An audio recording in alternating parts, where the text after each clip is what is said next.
வணக்கம், welcome to orange candy. நம்ம இன்றைக்கி பார்க்க போகிற ரெசிபி வந்து இன்ஸ்டன்ட் நூடுல்ஸ் வச்சு நம்ம எப்படி சைனீஸ் ஸ்டைலில் வந்து நூடுல்ஸ் சேர்த்துன்னு.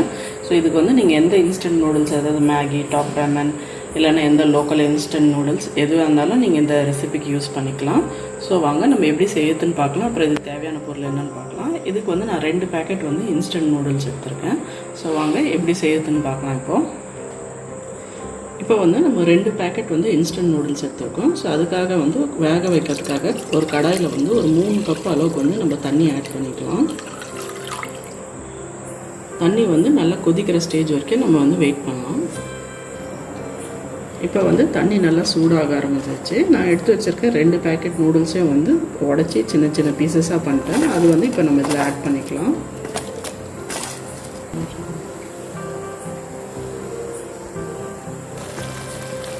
இப்போ பாருங்கள், நம்ம நூடுல்ஸ் வந்து நல்லா வெந்துருச்சு. கையில் கிளி பார்த்தாலே தெரியும் இது வந்து நல்லா வெந்துருச்சுன்னு. ஸோ இந்த ஸ்டேஜில் வந்து நம்ம இந்த மாதிரி ஒரு ஃபில்டர் வச்சு நம்ம வந்து இதை ஃபில்டர் பண்ணி, தண்ணியை வேணாம் நம்மளுக்கு, நூடுல்ஸ் மட்டும் நம்ம ஃபில்டர் பண்ணி எடுத்துக்கலாம்.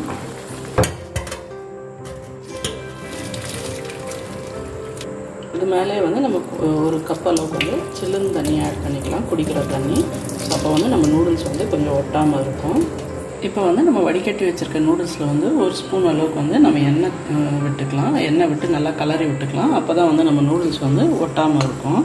இப்போ நம்ம வந்து அதே கடாயில் வந்து ஒரு ஸ்பூன் அளவுக்கு வந்து எண்ணெய் விட்டுக்கலாம்.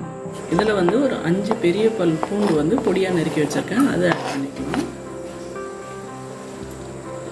கூட வந்து காரத்துக்கு வந்து 2 பச்சை மிளகா வந்து பொடியாக நறுக்கி வச்சுருக்கேன், அதுவும் ஆட் பண்ணிக்கலாம். பூண்டோட பச்சை வாசனை போகிற வரைக்கும் நம்ம வந்து வதக்கிக்கலாம்.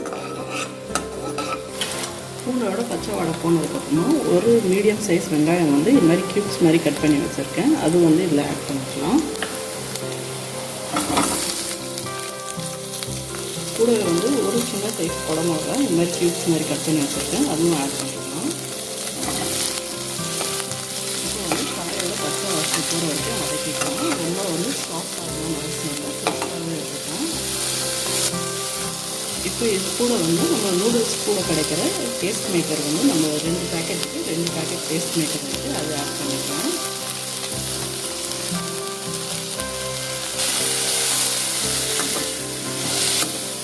டேஸ்ட் மேக்கர் ஆட் பண்ணாலும் ஃப்ளேம் வந்து லோ பண்ணிடுங்க. லோ பண்ணிட்டு இப்போ வந்து நம்ம வந்து வேக வச்சு வச்சுட்டு நூடுல்ஸ் வந்து இதில் ஆட் பண்ணிக்கலாம். இப்பயும் பாருங்கள், நம்ம நூடுல்ஸ் வந்து நல்லா உதிரியாக இருக்குது, ஒட்டாமல் இருக்குது. ஸோ இது வந்து நம்ம இதில் ஆட் பண்ணிக்கலாம். இது கூட வந்து 1/2 டேபிள் ஸ்பூன் அளவுக்கு வந்து டொமேட்டோ சாஸ் ஆட் பண்ணிக்கலாம். கூட வந்து 1/2 டேபிள் ஸ்பூன் அளவுக்கு வந்து டார்க் சோயா சாஸ் ஆட் பண்ணிக்கலாம். இப்போ வந்து நம்ம நூடுல்ஸை வந்து நல்லா கலந்து வச்சுக்கலாம். இதில் சோயா சாஸ்லேயும் டேஸ்ட் மேக்கர்லேயும் உப்பு இருக்கும். ஸோ அதனால் வந்து நம்மளுக்கு தேவையான அளவுக்கு அந்த உப்பு இருக்கும். இன்கேஸ் உங்களுக்கு உப்பு அதிகமாக தேவைப்பட்டுச்சுன்னா நீங்கள் எக்ஸ்ட்ராவாக உப்பு ஆட் பண்ணிக்கலாம். நூடுல்ஸ்லாம் நல்லா கோட் ஆகிற வரைக்கும் நம்ம கலந்து விட்டுக்கலாம்.